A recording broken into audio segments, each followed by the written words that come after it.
Hey guys, welcome back to another episode of Between, I think, 6 or 7 shirts tonight. Going to be a bit of a different one. We're going to try and involve a lot more faces from across Australia. Tonight, I'm joined by my co-host, Paul Blake, aka Thomas Tuchel with no hair tonight.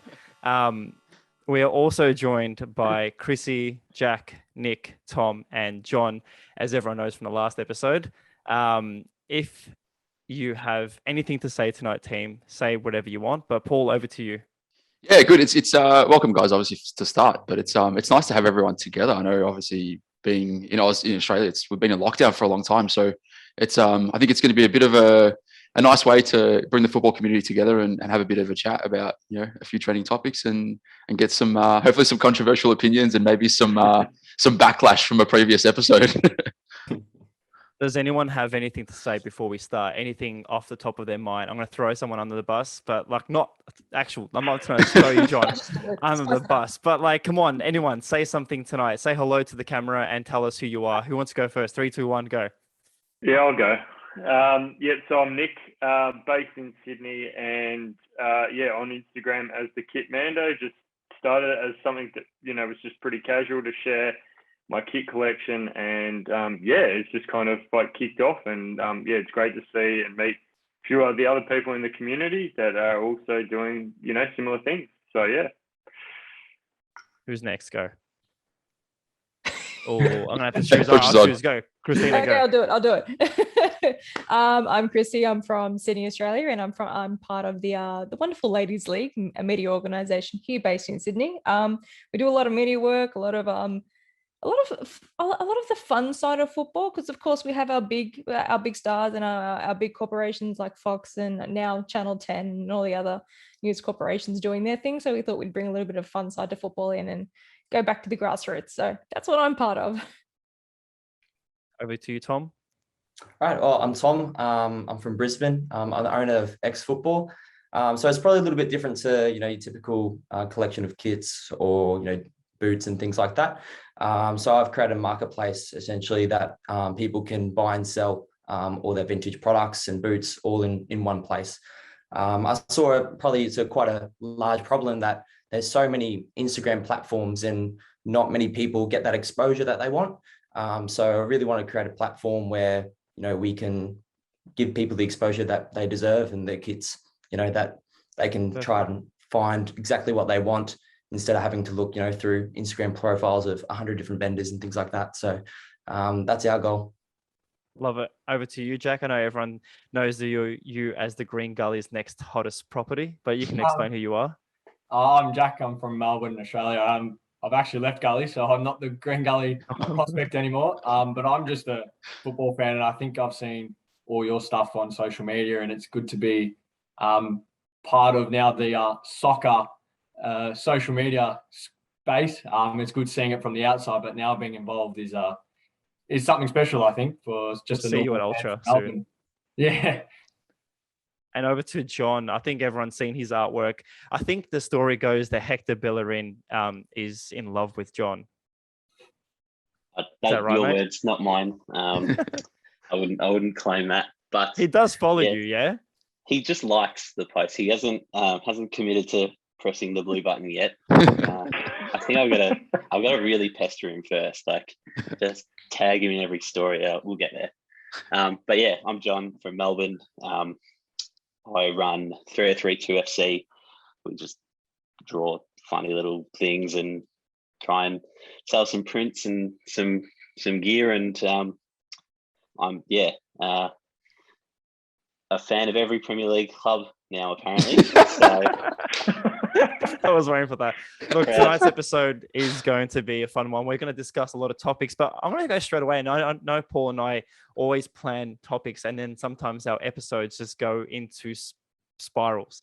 I'm going to go straight off, and I think we're all Aussies and we complain about this a lot. But what's everyone's thoughts on the situations? Being an Australian, we have to subscribe to so many different platforms to watch football. And feel free, this is a conversation. I'm going to be honest.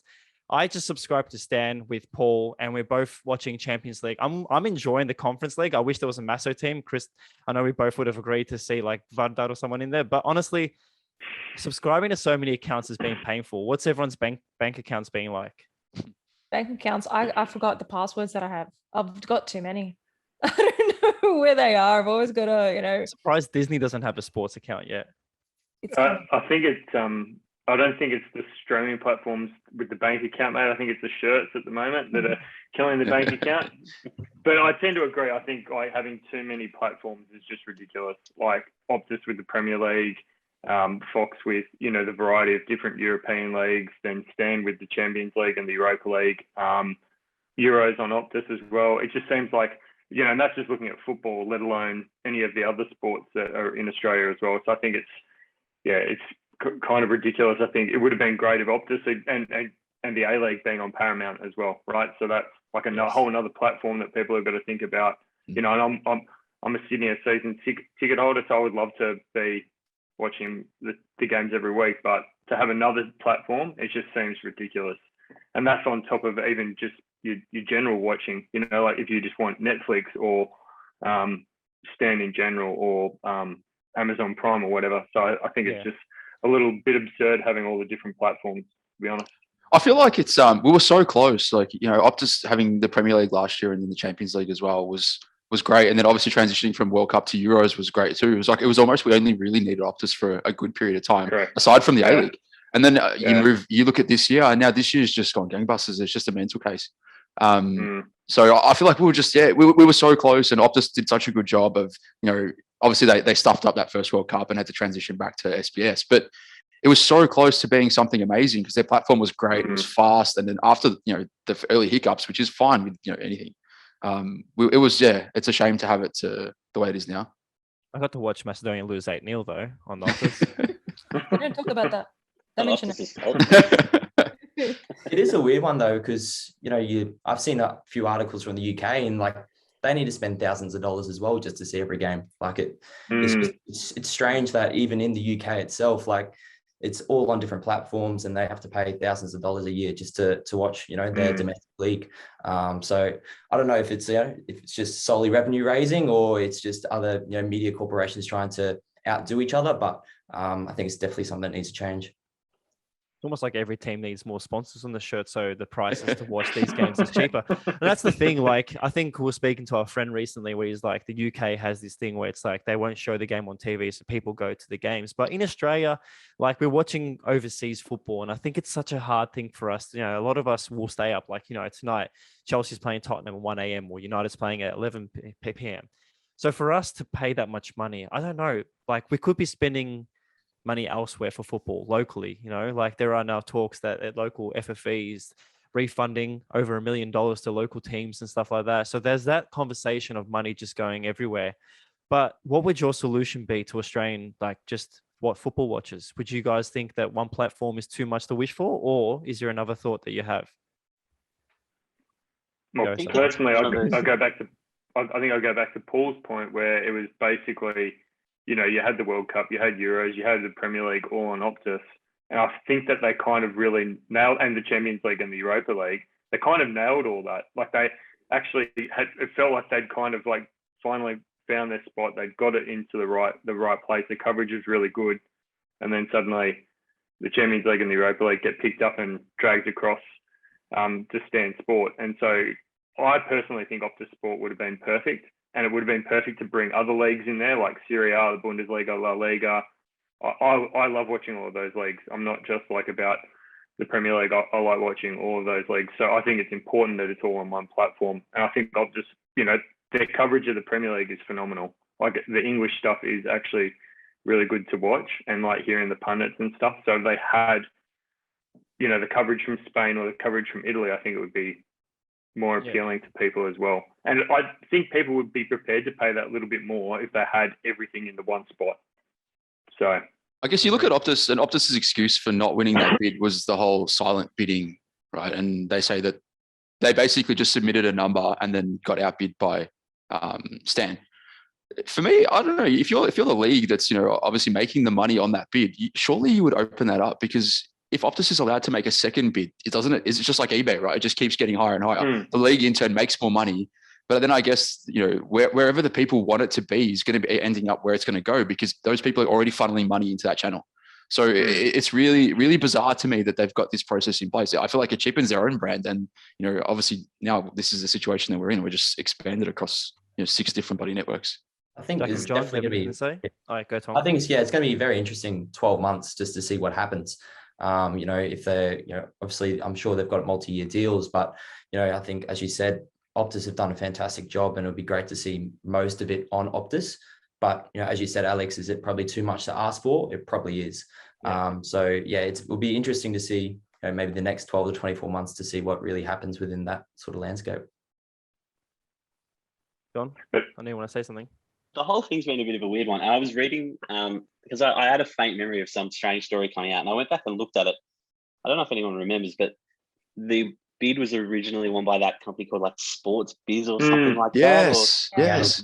They boasted a portfolio of bare knuckle boxing, UAT Premier League, and like professional dominoes or something. And they've come out with who knows how much money, and then realized that they didn't actually have that loan secured. So it's been a bit of a farce from start to finish. I'm a Chelsea fan, and I'm not paying for it this year. I'll just concede that if we win it, maybe I'll pay $20 for the month of the final or something. But I don't know. It's a bit of a farce, and it does sting a bit more just because I think Optus is so well loved now among so many soccer fans. They've won everybody over. They, like you said, Paul, they had their blip at the start, but they've been pretty faultless since then. So, yeah, it stings a little bit more knowing that something so loved is then lost by a company that would do it so well. But, yeah, I think that's sort of my justification for probably not going in on Stan Sport this year. Was that company the crypto-backed one that was supposed to be taking over? The one that didn't end up eventuating? I think, Alex, you seem to know a bit more about this. I think we spoke about it once. There's another one, but I probably don't want to mention that other one in Sydney. But we'll continue on with that. Just affiliations and stuff. I just don't want to mention that brand. But I think, Jack, before we move on, do you have anything to say? Otherwise, I think your camera may have frozen. Nah, look, I just think it's like I don't pay for it. I'm lucky enough that my dad pays for both. And look, of course, it's annoying. You have to wake up and find what app it is. Dad pays for it. It's kind of just like, again, the Optus, when we started, it was pretty shit. Like first game, I remember watching Arsenal Liverpool, it was fucking up, and now everyone loves it, and really there's no fault. But it's kind of like we could get Optus to get everything. I think Nick was saying, but we're only really getting the stream, really. There's no Optus cameras going out, because I remember, I think last year when the NPL when we were coming back, I think in June, July, they were going to try and get a stream to get some money, but because there's no cameras, it's so hard to get all different leagues, which would be really nice. But it's really just happy that the EPL's on there, and then if the Champions League's not, it's I'm sure we all know illegal streams to get as well. Or you can be like my parents, who just subscribe to the Balkan channel and watch every single football game and have the comment. I actually watched the under-21 Maso team against Serbia, and I watched Kolikovsky. It's funny, the streamer, or the commentator, not the streamer, Jesus. The commentator was speaking in fully in Maso, and he swore mid-game, and I was like, I'm so proud. This is amazing. So raw. So let's move on. I think the next subject, this is something that John unfortunately conceded from my barrage. And look, I take it back. Like, it actually does make a lot of sense now. Like, I love Inter Milan. I do have a Venezia kit. Now, I'm a Man United boy. I can't wear any other Premier League team. But when it comes to Serie A, I feel like Venezia is that culture club that we all have affiliation for. Now, Paul and I have been discussing, all right, we have an A-League team. Yeah, we all have an A-League team here. And I know Nick just said he's a Sydney FC fan. And we got Christina here as diehard Western Sydney. I think there's no Western Sydney without Christina.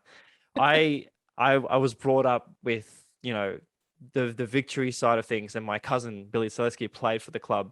And then Melbourne Heart came about. And I've always originated myself to Red. So Heart was the team. And I always stayed with Heart. Now, is there a team in Australia you would wear kit-wise, but still feel guilty about the team you support?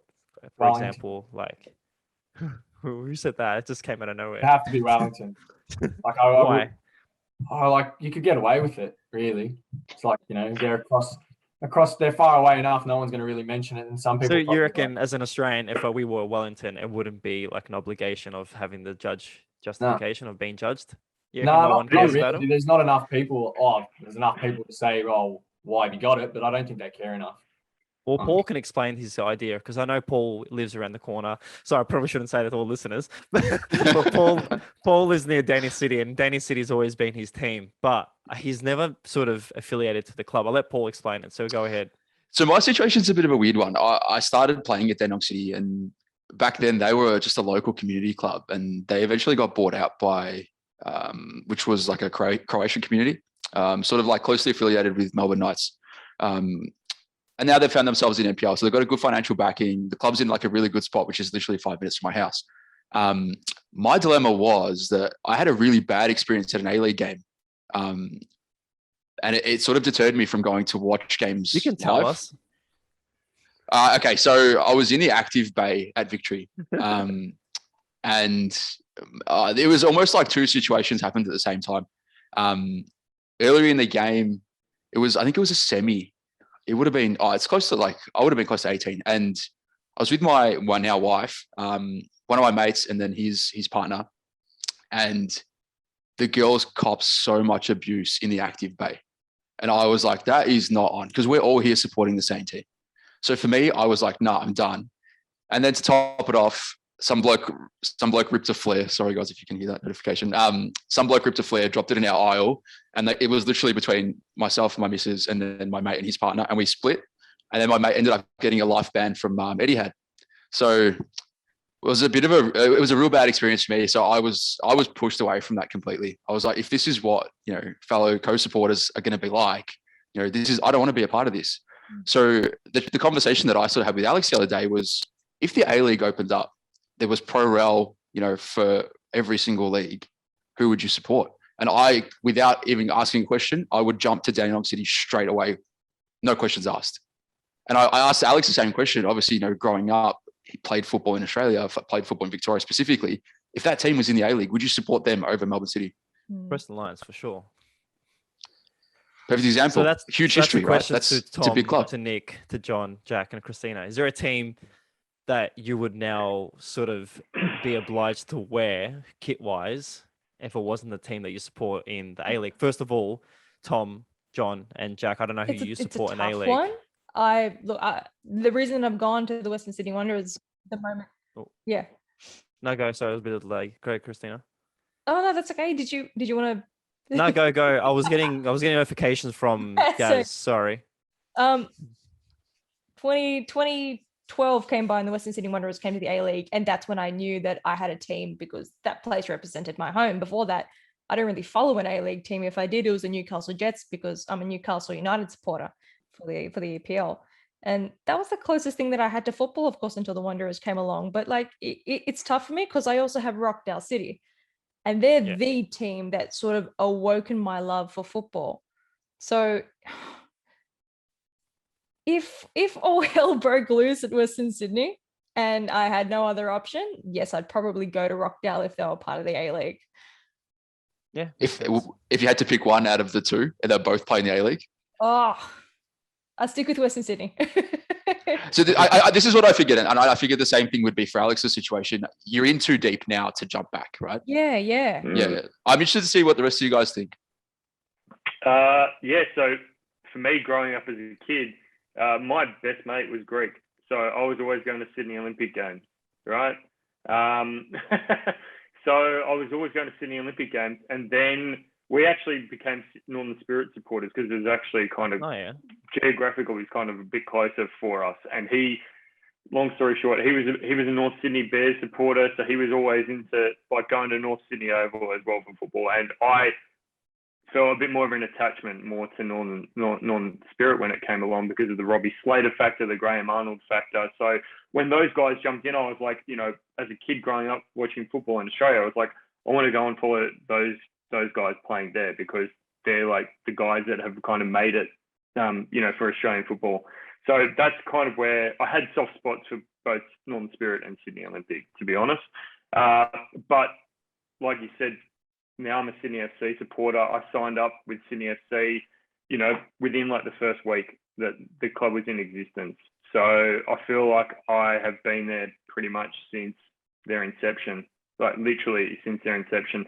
So I feel so invested in that. And for me, it's not about like when I pay my membership, of course I go to the majority of the games throughout the year. There's probably only 1 or 2 games that I might miss throughout a year, but I invest the money into the club because I want the club to benefit from it. You know what I mean? So like I'm investing in it, not because I want to, just because I want to go to the games, but I'm investing in it because I want the club to be in a financially good spot going forward. So right now, if Sydney Olympic, or if somehow the Northern Spirit resurrected itself, which would probably never happen, I would still probably be affiliated to Sydney FC, to be honest. But or I'd always have a soft spot for Olympic and for the Spirit. I mean, how can you not when you sat in the grandstand cheering Olympic, Olympic, and the Slovakia was so good as well. So you can't ever go past the Slovakia as well. I might join Sydney Olympic for Slovakia. Yeah. This guy's a secret agent, Christina. We've got to be careful of him. Tom, you haven't told us who you support in the A-League, but then explain the whole situation that you have. Like, I know with Nick, that's understandable, but like, I think, when it comes to connection to your club and then your past club. So let us know your thoughts. Yeah, I think I've got a really interesting sort of story because I'm fortunate enough, my father played for Brisbane Strikers in the NSL. So that's always been my club.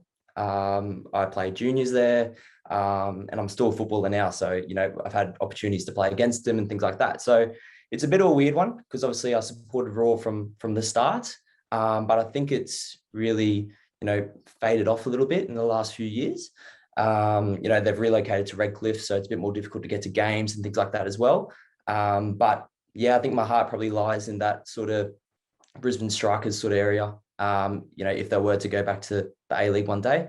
But yeah, I think, you got to stick with what your family, played for and things like that. So that's always been my team. That's a good choice, and that's a good shout out to you, the dad and the history side of things. That's good connection. Jack and John, you guys can paper scissors rock. Who wants to go first? You can go first, John. I don't mind.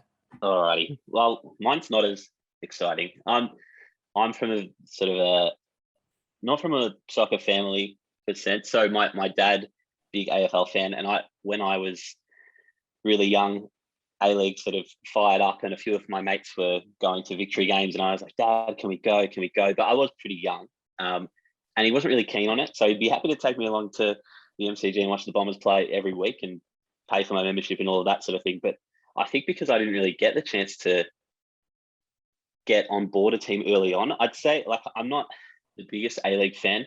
I'd say if I had to identify with a club, it would be Victory, because they were the club I was sort of pining Dad to take me to, and he just wasn't keen, and it sort of dropped off from there. So I'd say I'd be hesitant to say I am a Victory fan just because I don't have that connection to Victory.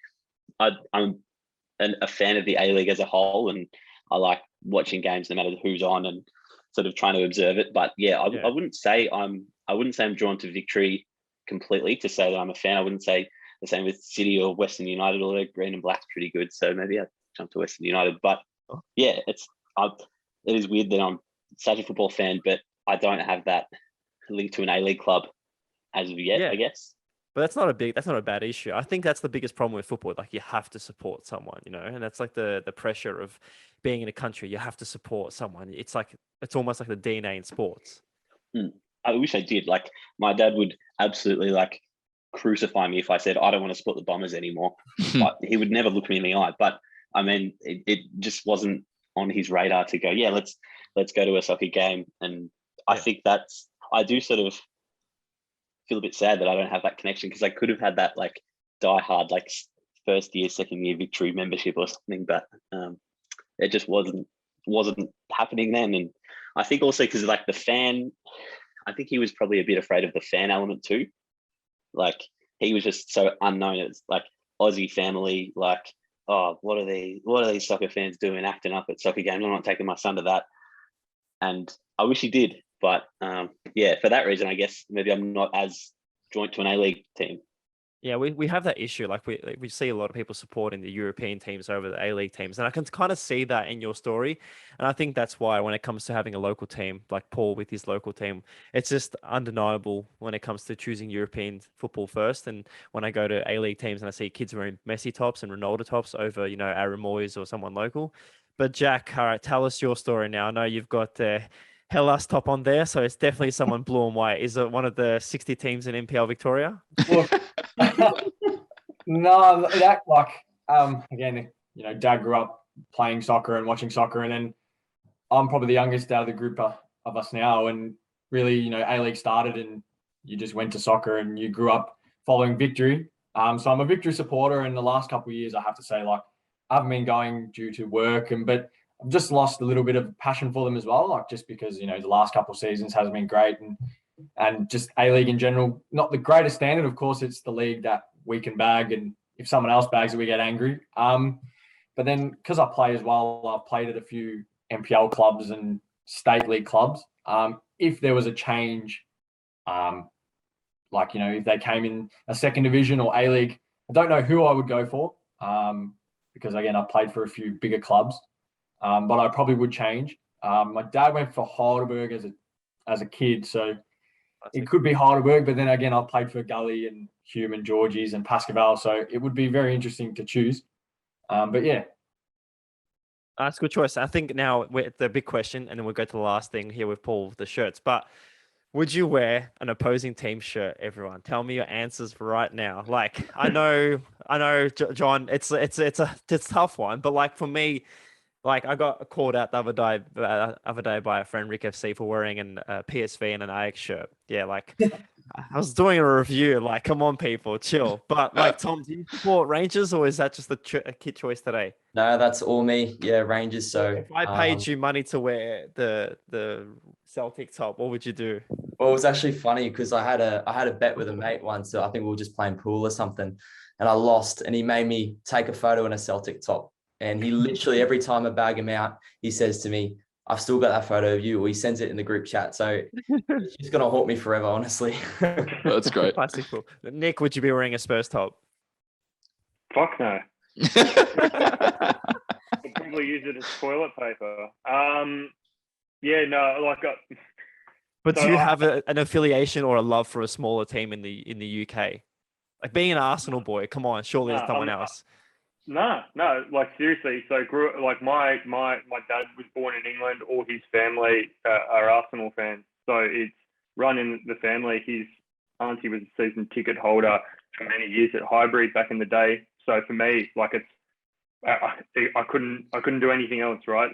Than support Arsenal. But that being said, at my Bucks party, the guys got me to go into and wear a full Spurs kit for most of the night, which made me pretty ill for those couple of hours. I'm sure it was the shirt that made you ill. Yeah, exactly. Chrissy, you support Arsenal? Was it for the WSL? I've got all eyes on Arsenal, but for the EPL, it's Newcastle United. Yeah, and that's understandable. Like, this is the hardest thing. Like, when it comes to our affiliation with Australian footballers, and I think we said it with Paul. Like, I would wear, an Aaron Moy shirt at Huddersfield, like, because I'm proud of him being Aussie. Yeah. But then it's like it's just so disrespectful then to the team that I love, United. So like, how does it like? This is the hardest question. Everyone answer. Don't be scared to like mention it. Would you wear a Tim Cahill shirt at Everton, but then support a team in the Premier League? I think when it comes to that, I probably would, solely because Australian football is still growing and it's so small. So you want to do everything that you possibly can to support our players, whether it be at national team level or club level. You want the world to know who they are, and you want to show your support for our little growing football country, which hopefully, I pray to God, fingers crossed, will be bigger one day. But when it comes to something like, example, if you got me to wear, like I'm a Barcelona supporter, if you gave me something from Real Madrid, I'd burn it. I'd burn it. Like me and Michelle, even for that E-League, Sydney FC and the Western Sydney Wanderers, Rosa jokes with us sometimes. She goes, would you guys ever, like for a bet wear it? Like me and Michelle would look at each other and be like, we wouldn't even dare for a bet. I would not be caught dead in sky blue. And for the giggles, we throw our jerseys or our scarves at each other and we just run away. We duck it. That's how much we just want to avoid our rival Oh, I clubs. love that. That's so good. Yeah, I mean, Yes. I'm all for supporting like our players. You know, like I agree with what you're saying, Alex, in terms of like the whole Aaron Moy thing, and you know, like wearing a shirt because you're proud of what they are. I mean, as I said, I'm a diehard Arsenal fan. I just couldn't do it, but I'm so invested in seeing what the other players are doing in the league, right? So you always have a soft spot for a certain team just because Aaron's playing at Huddersfield, or when Matt Ryan was playing at Brighton. You want to see them do well. You want to see those players do well. You want them to perhaps make it into Europe and play in some of the European competitions. But could I wear any of their shirts? Yeah, it's tough. It's tough. Look, it definitely is tough. And that's the thing. So, Tom, Jack, anything else? And even John, I know you can tell your piece to everyone now too, if you want, mate. All right. Yeah, go on, John. Sorry. I've always viewed it as a bit of a design thing. I like, you obviously 100%. you like your kits for the reason, like you support the team. I'm a Chelsea fan, tons of Chelsea kits, even though they're not, some of them aren't visually the nicest. It's your team, but I'm always like, yeah, I'm a fan of football kits, whether it reflects the era of the design. team, whether it's the design or something like that. So I probably have a bit of a looser moral compass on the kits, especially in terms of Australian players. 100%, I'd be all over that. I'd be in it if I had a Tim Cahill Everton shirt. I'd be in it right now. I'm in the market for a Viduka Leeds one if anyone is looking to get rid of one. But yeah, I personally don't see a problem with it. That being said, I'm a Chelsea fan. I wouldn't wear an Arsenal shirt. I'm an Ipswich Town fan. I wouldn't wear a Norwich shirt. But other than that, I think it's free game personally. Like, There's Yeah, no I agree. judgment. Yeah. There's no judgment. And that's the hardest part. I think people got that conversation wrong. I've got a few DMs, people saying to me, "Oh, you're a bit tough and you're a bit rough," on that comment. But I think it's just like the hardest part about football collecting, shirt collecting. I think that's why we all here today. We all love football shirts. We've all got nice pieces on that, reflect the club that we like. But I think the hardest part is when it comes to collecting shirts is like, how far do you go from collecting the shirt for its design elements and the club you support? Before we go into our last one, we'll get a few more comments from everyone and then we'll go to our last part. But Jack, you haven't said anything, so tell us your part. I don't know. Like, again, I'm a big Liverpool fan and I've got jerseys upon jerseys of them. And I think I've been a bit like Tom. I've lost bets and I think I've got and been in an Everton shirt once because my cousin's an Everton supporter and he's on Twitter. So I think that photo's going around. I think I've been in an Arsenal shirt, another bet I've lost. So look, I've made stupid decisions as losing bets, but I watched the episode and I saw that segment of John wearing the different type of shirt. And I actually thought about it. I was like, oh, is it a good idea or is it not? Because I know some people would be like, oh, you're plastic. And no offense to you, John, I know you're a Chelsea fan and we could say plastic or whatever, but that's the thing, yeah. Like even like the Aussie players like Tim Cahill, of course, I don't think I would be wearing an Everton shirt. I don't think I'd be allowed in the house. But yeah, Aaron Moy like shirts I'd always wanted now that he's in China. But yeah, I think it's a no-go zone. Even buying them, even just having them on the rack, I don't think it's a good idea. Having your opposing team, or even if it's a smaller team, nah, it's a no from me. We Probably- used to have sorry Tom. We used to have a fine system in place at one of the clubs I played for. Obviously, it's community football, so there's a lot of players that hop around between club to club in the local area. And we had a fine system that if you wore another team or another rival team's kit or training gear to training, you'd cop like a $5 or $10 fine each time that would happen. It wasn't like it was frowned upon or anything. It was just more like you do it, you cop the fine, and it sort of goes towards the end of the season. But I thought that was sort of a nice way to promote like the club's culture. 100%. I had the same thing, Paul. It was Go. exactly the same thing. Tell us your one. What's a kit that you wouldn't wear? Celtic, obviously. We have this discussion. I couldn't do Rogic, with the Celtic top. I just couldn't do it. But in saying that, yeah, it's an interesting one. I think, I just appreciate aesthetic kits.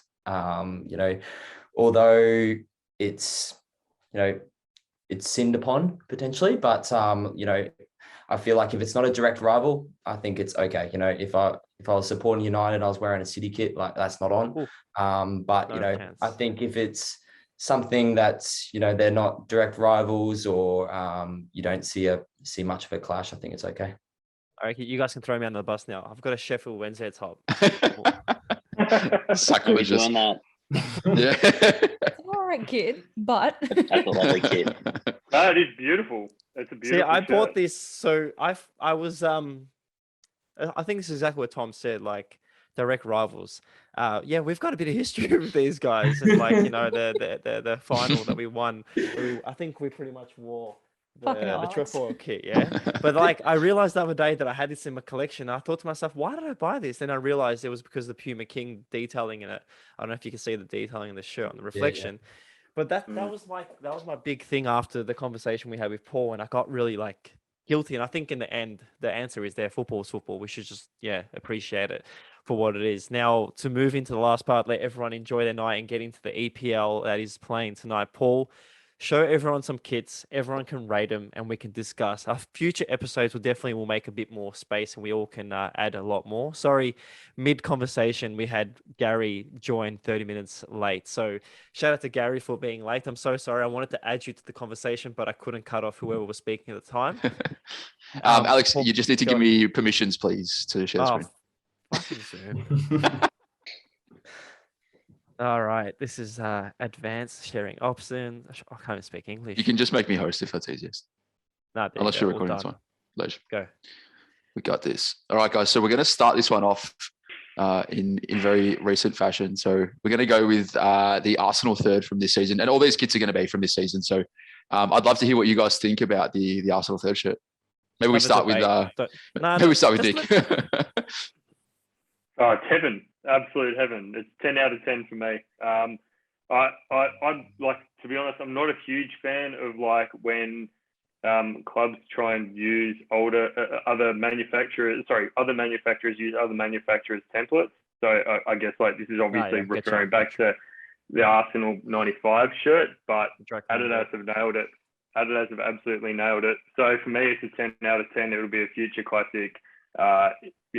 Expect it to go for hundreds of pounds later on down the line. Steph Catley on the back here, Christina. Definitely, indeed. For me, I do like the design of it. I'm still warming up to the colorway. That's just me, but I'm sure, like we just mentioned, in the future, I'd probably warm up to it as a vintage and look at it then as like, it's a nice kit. But right now, in the present, I'm still warming up to the color. Oh, very cool. Everyone else, Tom, Jack, John?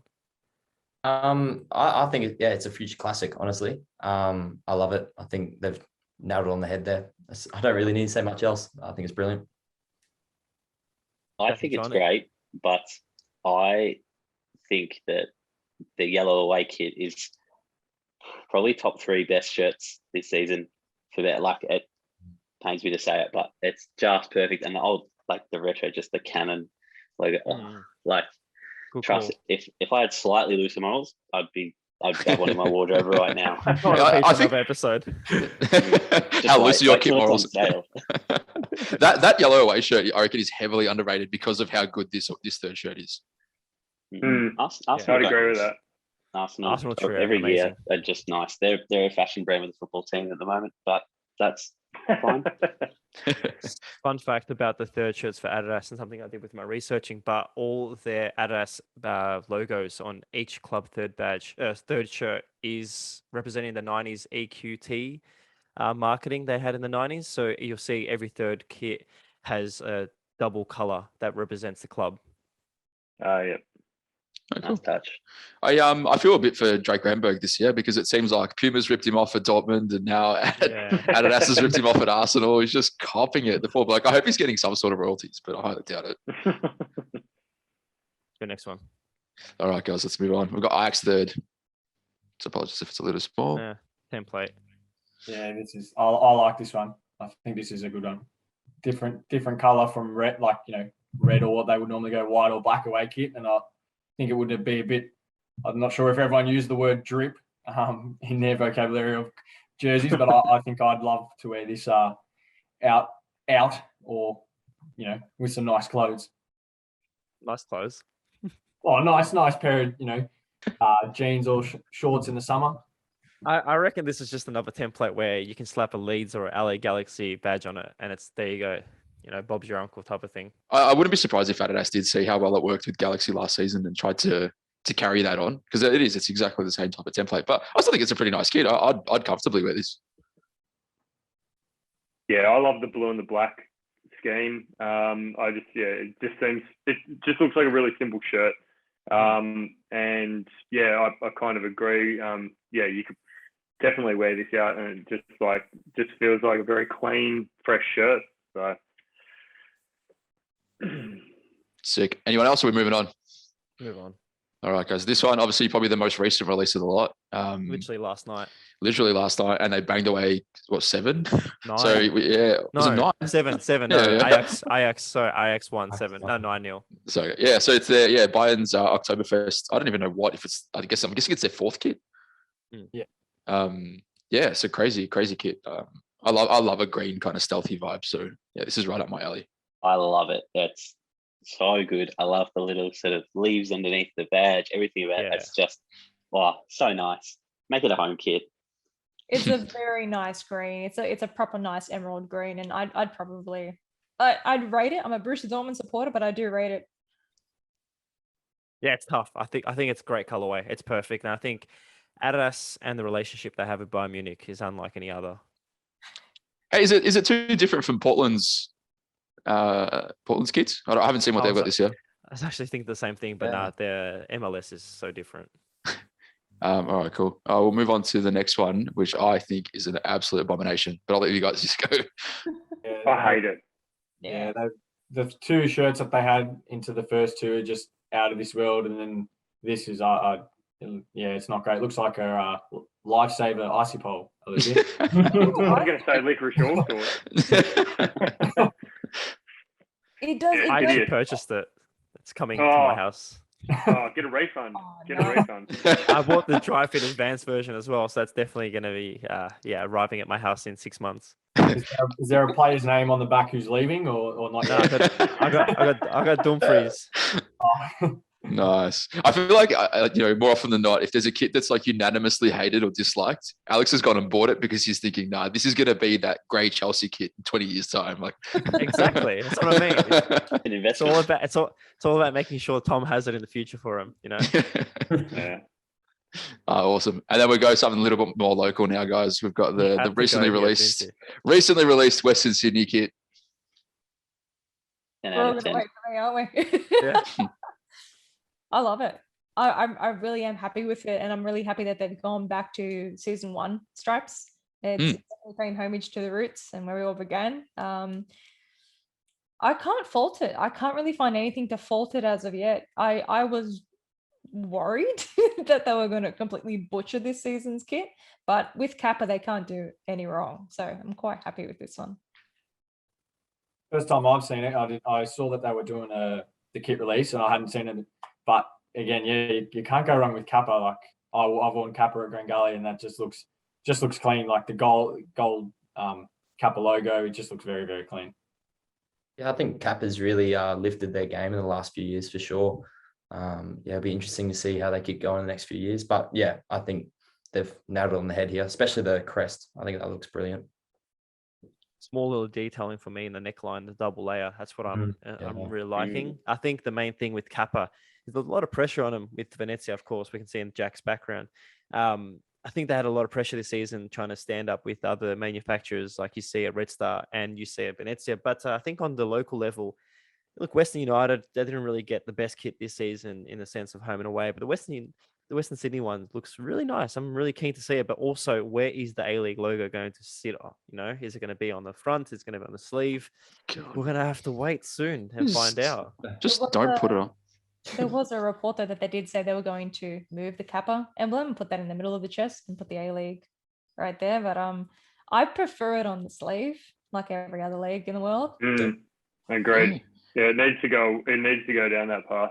Yeah. We're not like the NRL or the AFL where it goes on, either breast or I think it's got to shift to the sleeve. let's try and get into alignment with everything else that football does really well. So. True. The only thing I that's think is perfect, yeah. is missing from this is the repeated kappa down the sleeves. I would love to see that Yeah. come back. Right. Did that happen last season? Yeah, that was Yeah, last they season. I did. really did like that. Yeah. I love that style. That's proper retro Kappa That style. yeah, That that red kit, I love it. their kit last season for me was probably the best of the A League. I think that collar that was just so nice. Yeah. Yeah, 100%. That's so true. Hey, talking about the A League, how shit is the victory kit? Oh, wow. Right. Has anyone got it? I haven't seen it. I'll bring it up for you guys. I'll bring it up and then we'll let everyone. pretty Well, that's sneaky. it, guys. I don't I want to mean, hold you I'll guys laugh too at long. it anyway. But Paul can show their kit, but like honestly, I'll try and make this a bit more recurring. We'll get more topics. I think the future of football in Australia is slowly getting to the point where a lot of us sort of smaller creative people out there in the football scene have more of a voice than we thought.